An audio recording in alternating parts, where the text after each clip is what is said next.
Toyota की Fortuner का अभी तक में भोकाल चलता हुआ आ रहा था, बट अब एमजी ने अपनी यहाँ पे मैजेस्टर लॉन्च कर दिया नया भोकाल बनाने के लिए। जो ये टोयोटा की फॉर्च्यूनर आती है आपकी 40 लाख रुपए से स्टार्ट हो जाती है और टॉप एंड वेरिएंट की कीमत जो इसका जीआर स्पोर्ट आता है लगभग 60 लाख रुपए के अंदर में चली जाती है। 4x4 4x2 दोनों ऑप्शन के साथ में ये गाड़ी मिल जाती है। पेट्रोल डीजल दोनों ऑप्शन इस गाड़ी के अंदर में आ जाते हैं और पेट्रोल और डीजल के अंदर में 2.5 से 3 लाख रुपए का प्राइस डिफरेंस आता है और 4x4 और 4x2 के अंदर में भी 4 या 5 लाख रुपए का जो है प्राइस डिफरेंस आप लोग को देखने के लिए मिल जाता है। और फीचर्स की बात करें तो इस टोयोटा की फॉर्च्यूनर के अंदर में वो आप लोग को बताऊंगा क्या क्या मिल जाते हैं। वैसे आप लोग को पता भी है कि इस फॉर्च्यूनर के अंदर में कितने फीचर्स मिलते हैं 60 लाख रुपए देने के बाद में और कितने नहीं मिलते हैं। अब ये है नई एमजी की मैजेस्टर, जो ग्लोस्टर आती थी उसका ही अवतार है ये मैजेस्टर। नामकरण इसका चेंज कर दिया है और जो इसकी लुक्स है वो भी यहाँ पे चेंज कर दिए, जो फीचर्स हैं वो भी चेंज कर दिए और जो ऑफ रोडिंग की कैपेबिलिटीज है वो भी यहाँ पे चेंज करती है। इस गाड़ी के अंदर में सिर्फ डीजल इंजन ही मिलेगा आप लोग को, एक इंजन आता है और ये सिर्फ आपको ऑटोमेटिक ट्रांसमिशन के साथ मिलेगी।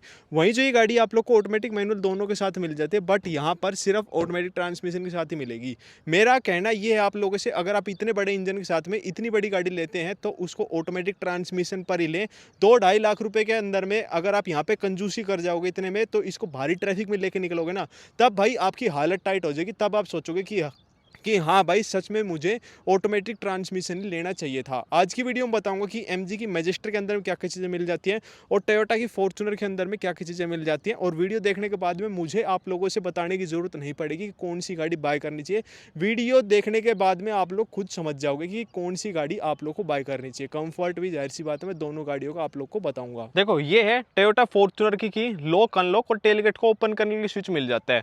फॉर्च्यूनर के अंदर में भी इलेक्ट्रिक टेलगेट आप लोग को मिल जाता है। जेस्चर कंट्रोल भी इस गाड़ी के अंदर मिल जाता है कि आप पैर को स्वाइप करो वो आप इसको ओपन कर सकते हैं, बट वो शायद अपनी जो लेजेंडर आती है उसके अंदर में आते हैं। नॉर्मल फॉर्च्यूनर के अंदर में वो चीज़ आप लोग को नहीं मिलती है।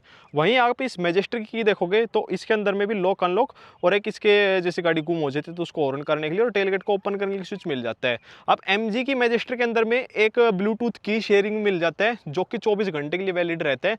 आपका आई स्मार्ट से कनेक्ट फ़ोन रहना चाहिए तो फिर क्या है, आप फ़ोन को भी की तरह यूज़ कर सकते हो और वो 24 घंटे के लिए जो है एक्टिव रहता है। तो यहाँ एक ये फीचर एक्स्ट्रा हो गया। एडास लेवल 2 इस एमजी की मैजेस्टर के अंदर मिल जाता है, इस फॉर्च्यूनर के अंदर में नहीं मिलता, जिसकी इमरजेंसी ब्रेकिंग हो गई, लेन की असिस्ट हो गया, वो सारे फीचर्स आ जाते हैं, बट इस गाड़ी के अंदर में नहीं आती है। डायमेंशंस में देखोगे लेंथ विड्थ हाइट सब कुछ इस एमजी मैजेस्टर की ज़्यादा है और साइड बाय साइड भी दोनों गाड़ियाँ खड़ी हैं तो यहाँ पर भी बिल्कुल साफ साफ नज़र आ रहा है कि जो एमजी की मैजेस्टर है ये काफ़ी ज़्यादा वाइड सी यहाँ पे लग रही है। इसके अंदर में तो देखो 17 इंच के अलॉय व्हील दे रखे हैं, कोई बात नहीं, बट इसका टॉप एंड वेरिएंट के अंदर में भी आप लोग को 18 इंच के ही अलॉय व्हील मिलते हैं। जो 4x4 ऑटोमेटिक आता है ना उसमें 18 इंच के अलॉय व्हील आते हैं, बट ये यहाँ पे 17 इंच के लग रखे हैं। ऑल टेरेन टायर कंपनी नहीं देती है, हाईवे टेरेन टायर ही जो है गाड़ी के अंदर में मिल जाते हैं।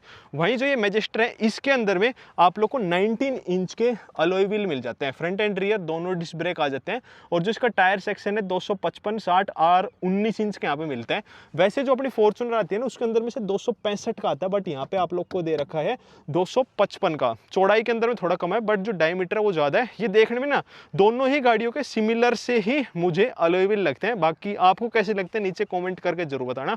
हाँ थोड़े बड़े टायर हो गए और ये देख रहे हो इसके अंदर में ऑल टेरेन टायर डाल रखे हैं। अब कंपनी क्या है एज एन एक्सेसरीज में आप हाईवे टेरेन की भी चॉइस रहेगी और ऑल टेरेन की भी चॉइस रहेगी। हाईवे टेरेन लगे हो जाएंगे बट एक्सेसरीज में आप इनको शोरूम में से ही एक्सचेंज कर सकते हो।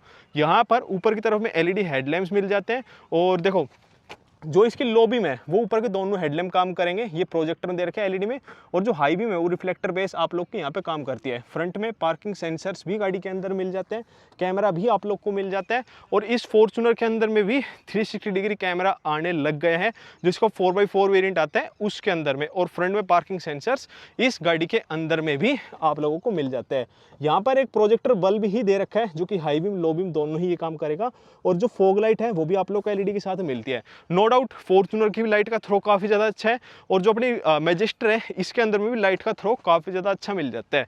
इस गाड़ी के जो आप ये ORVMs देख रहे हो ना, यहाँ पर नीचे पडल लैंप्स भी है जो कि एमजी का लोगो ग्लो करता है, कैमरा भी है, एलईडी इंडिकेटर्स भी है, ऑटो फोल्डेबल भी आ जाता है और धुंध जैसे इनके ऊपर में जब जम जाती है तो ये हीटेड ORVM यहाँ पे आ जाते हैं। ऊपर से जब गाड़ी को बैक करते हैं तो जो ये मिरर है ये टिल्ट भी हो जाता है, यानी कि नीचे का व्यू ज़्यादा दिखाता है ताकि बैक करने में आसानी हो। बट ये सिर्फ एक ORVM है, ऑटो फोल्ड के साथ में ही सिर्फ आप लोग को मिलता है। नीचे की तरफ में यहाँ पे पडल लैंप जरूर मिल जाएगा, बस दैट्स इट, और कुछ नहीं है। विंडो के नीचे यहाँ पे क्रोम लाइन दे रखी है।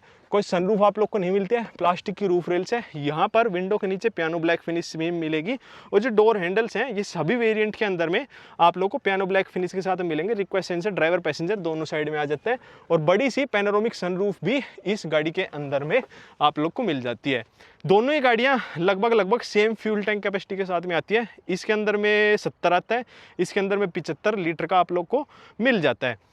पीछे की तरफ में डिफोगर, वाइपर दोनों ही चीज़ें यहाँ पे मिल रखी है, और यहाँ पर भी डिफोगर, वाइपर दोनों चीज़ दे रखी है। कनेक्टिंग वाली टेल लैंप है, कैमरा भी यहाँ पे दे रखा है, ड्यूअल एग्जॉस्ट पाइप यहाँ पे दे रखी है, और पीछे की तरफ में पार्किंग सेंसर भी है। और जो ड्यूअल एग्जॉस्ट पाइप है ना, ये दोनों में ही एग्जॉस्ट लगे हुए हैं, यूं नहीं है कि फेक दे दी। और स्पेयर व्हील की प्लेसमेंट नीचे की तरफ में दे रखी है। टेल गेट यहाँ पे इलेक्ट्रिकली ऑपरेटेड भी है, जेस्चर कंट्रोल भी इसकी टेल गेट में आ जाता है। जो बूट स्पेस है वो आप लोग को इस मैजेस्टर के अंदर में ज़्यादा मिलेगा। यहाँ पीछे की तरफ में जो आप ये सीट देख रहे हो, ये 60-40 स्प्लिट सीटें यहाँ पे दे रखी है। पीछे की तरफ में बूट लैम्प भी आप लोगों को मिल जाता है। अगर इन सीटों को डाउन करना चाहते हैं तो ये बिल्कुल फ्लैट फोल्ड भी यहाँ पर हो जाती है, और ज़्यादा मैसिव सा बूट स्पेस इस गाड़ी के अंदर में बन जाता है। भाई कितना ही सामान रख के लेके जाओ पीछे वाली सीट डाउन करने के बाद में। और जो ये बड़ी फॉर्च्यूनर है, इसके अंदर में भी आप लोग को इलेक्ट्रिक वाली टेल गेट मिल जाती है। कोई कनेक्टिंग टेल लैंप यहाँ पे नहीं आती है, पीछे ही सिर्फ कैमरा मिलता है, और पार्किंग सेंसर्स भी यहाँ पे आ जाते हैं। अब इस गाड़ी के अंदर में एक मतलब नुकसान बताऊँ क्या, देखो 50-50 स्प्लिट सीटें ठीक है, बट अगर आप इन स्प्लिट सीटों को करीबन जैसे आप इन स्प्लिट सीटों को फोल्ड करना चाहते हैं ना, तो पता है सीन क्या होता है, ये करके या ऊपर की तरफ में टक इन करनी पड़ती है। उसके बाद में जो ऊपर वाला एरिया है वो यहाँ पे खराब हो जाता है। अगर हम थर्ड रो को डाउन कर देते हैं तब भी भाई जो अपनी ये ग्लोस्टर है इसी के अंदर में आप लोगों को ज़्यादा सा बूट स्पेस मिल जाता है। अब इंटीरियर्स के अंदर मैं दिखाता हूँ भाई क्या क्या चीज़ें यहाँ पर मिल जाती है। देखो डोर के ऊपर में चारों पावर विंडो के स्विचेस दे रखे हैं, और बड़ी तगड़ी सी फिनिश के साथ में दे रखे हैं, और सारी power window auto up and down feature के साथ में यहाँ पे दे रखे हैं। ऊपर की तरफ में सॉफ्ट टच का यहाँ पे यूज़ दे रखा है। ये कार्बन फाइबर फिनिश भी इसके अंदर में दे रखी है, और 65 कलर की एम्बिएंट लाइट इस गाड़ी के अंदर में आप लोग को मिल जाती है।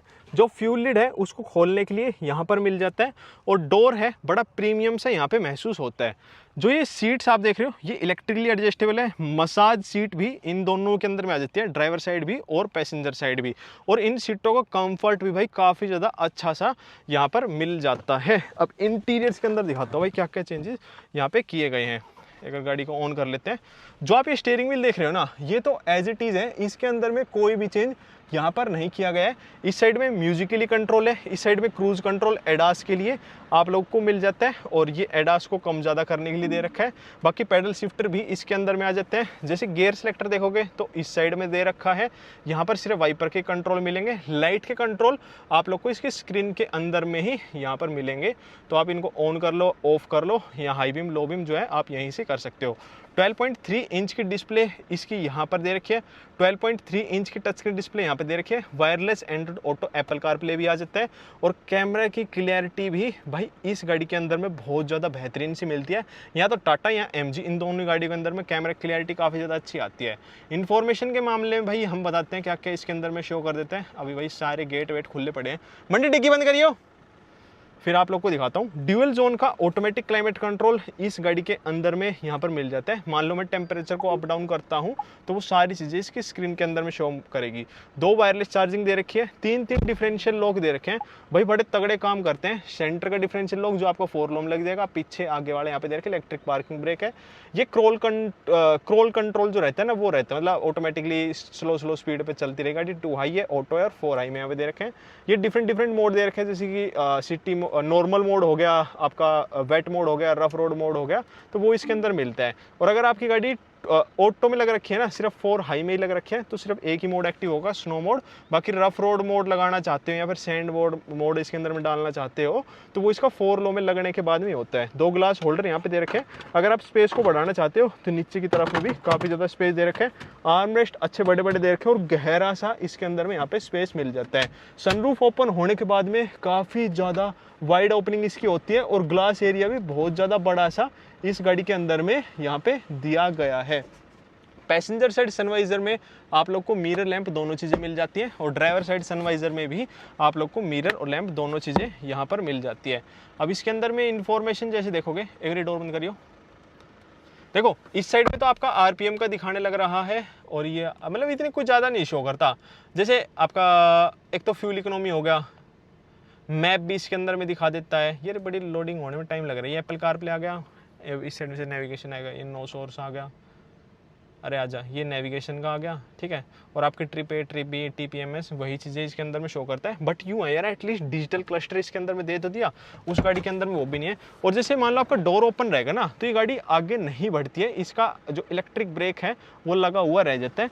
फीचर्स और सेफ्टी के मामले में बहुत बढ़िया सी है गाड़ी। और इस गाड़ी की मैंने ऑफ रोडिंग कर रखी है, अगर आपने वो वीडियो नहीं देखी है तो आप वो जाके देख सकते हैं। पीछे भी एम्बिएंट लाइट यहाँ पे दे रखे हैं, सॉफ्ट टच ऊपर है, पीछे पावर विंडो का स्विच दे रखे हैं। ऑलमोस्ट फ्लैट फ्लोर जो है गाड़ी के अंदर मिल जाता है। रिक्लाइनिंग एंगल भी इस गाड़ी का काफ़ी ज़्यादा अच्छा है, जिसको एडजस्ट भी किया जा सकता है।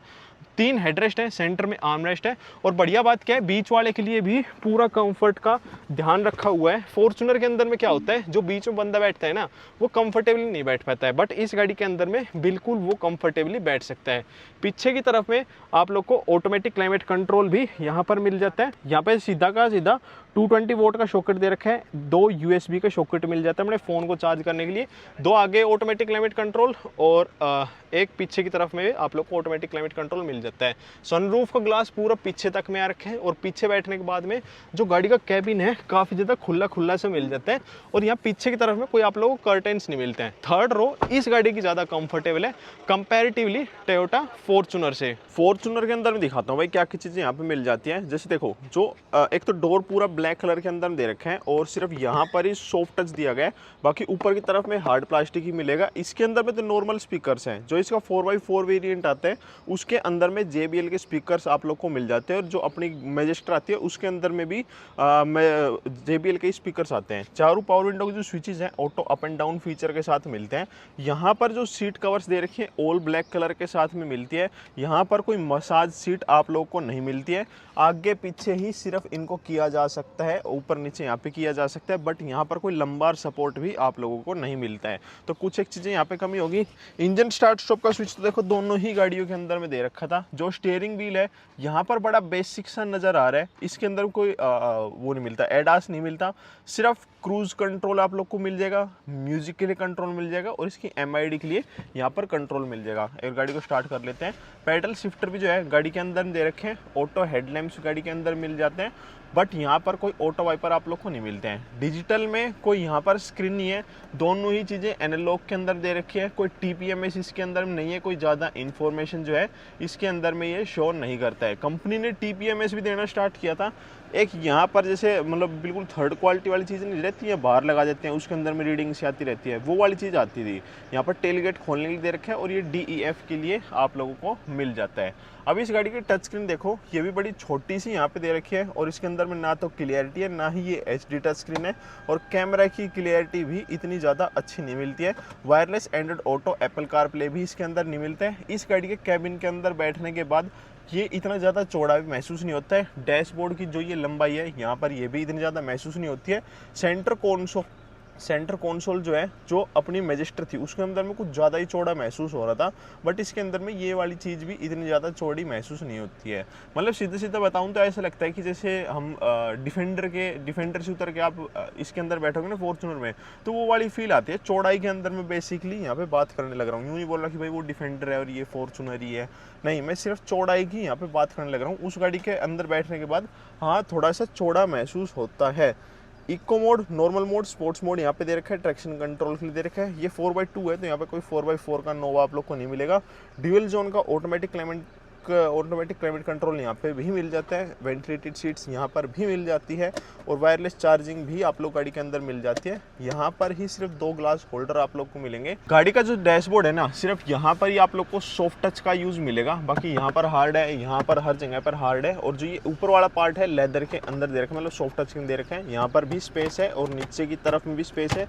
ये चीज़ बढ़िया है कि ये जो ग्लो बॉक्स है इसको लॉक किया जा सकता है। साइडों में लेदर का यूज आप लोगों को मिल जाता है, बट यहाँ तक भाई पैर पहुँचते भी नहीं है, पर ठीक है, मतलब यूँ नहीं है कि भाई मैं इस गाड़ी के इंटीरियर्स को बेकार बता रहा हूँ, अब इस गाड़ी के इंटीरियर्स को अपडेट होने की भाई बहुत ही ज़्यादा सख्त ज़रूरत है, वरना मुझे नहीं लगता भाई अब लोग 60-60 लाख रुपए लगाएंगे इस गाड़ी के ऊपर में। लगा तो रहे हैं फिर भी, पर यूँ है नई गाड़ी आ जाए तो और ज़्यादा बेटर है। पैसेंजर साइड सनवाइजर में मिरर लैंप दोनों चीज़ें ही दे रखी हैं, और ड्राइवर साइड सनवाइजर में भी मिरर लैंप दोनों ही चीज़ें मिल जाती है। कोई सनरूफ आप लोग को नहीं मिलती है, ग्लास होल्डर ही सिर्फ इस गाड़ी के अंदर में मिल जाता है। सेकंड रो के अंदर दिखाता हूँ भाई क्या सीन है।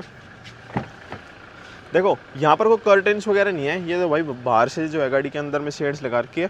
कोई एम्बिएंट लाइट जो है यहाँ पे नहीं है, सिर्फ लेदर का यूज़ मिलेगा। बीच का हम थोड़ा सा उठा हुआ है, 3 एडजस्टेबल हेडरेस्ट हैं। अब एक और चीज़ है, जैसे इस बीच में जो बंदा बैठता है ना, उसका भाई हिप कहाँ पर आएगा, यहाँ पर ही आएगा। अब ये बीच में इतना ज़्यादा स्पेस यहाँ पे खाली दे रखा है, ऊपर से जो बीच वाली सीटें हैं वो ज़्यादा हार्ड है, और जो ये वाला पार्ट यहाँ पे दे रखा है ना पीछे, ये भी बड़ा हार्ड सा यहाँ पे महसूस होता है। तो बीच वाले बंदे के लिए इतना ज़्यादा कंफर्टेबल नहीं रहता है। ऊपर से बीच में अगर 6 फुट का बंदा बैठ जाता है ना, तो उसका सर भी ऊपर की तरफ में टच होता है। बाकी ऊपर की तरफ में यहाँ पे भी क्लाइमेट कंट्रोल दे रखे हैं, जिनके वेंट्स यहाँ ऊपर ही मिल जाते हैं। ये नीचे की तरफ में कोई वेंट्स नहीं मिलते हैं, सिर्फ 12 वोल्ट का शॉक किट दे रखा है। अगर मैं चलाऊं तो इसको ये इस तरीके से करके चल जाता है, बट यहाँ पर ना कोई टेम्परेचर सेट नहीं होता है। जो आपका नॉर्मल हवा चलती है, हवा को ही मंदी तेज किया जा सकता है। जो आगे टेम्परेचर है वही टेम्परेचर यहाँ पीछे की तरफ में आप लोगों का चल जाता है। और थर्ड रो में जो अपनी ग्लोस्टर है, उसके अंदर में ज़्यादा स्पेस और अच्छा कंफर्ट था मुकाबले इस फॉर्च्यूनर से। गाड़ी के अंदर में जो ये डीजल इंजन है, ये आप लोग को निकालता है 201 bhp और 500 Nm का टॉर्क। ऑटोमेटिक ट्रांसमिशन के अंदर में टॉर्क जो है वो आप लोग को इस फॉर्च्यूनर के अंदर में ज़्यादा मिलता है, बट जो इंजन नॉइस है वो इस गाड़ी के अंदर में ज़्यादा है। और जैसे रोड के ऊपर में हाई स्पीड में चलाते हैं तब भी इस गाड़ी के कैबिन के अंदर में काफ़ी ज़्यादा आवाज़ आती है। वहीं अपनी इस मैजेस्टर के अंदर में देखोगे तो ये आप लोग को निकालता है 215 PS की पावर और 478 Nm का टॉर्क।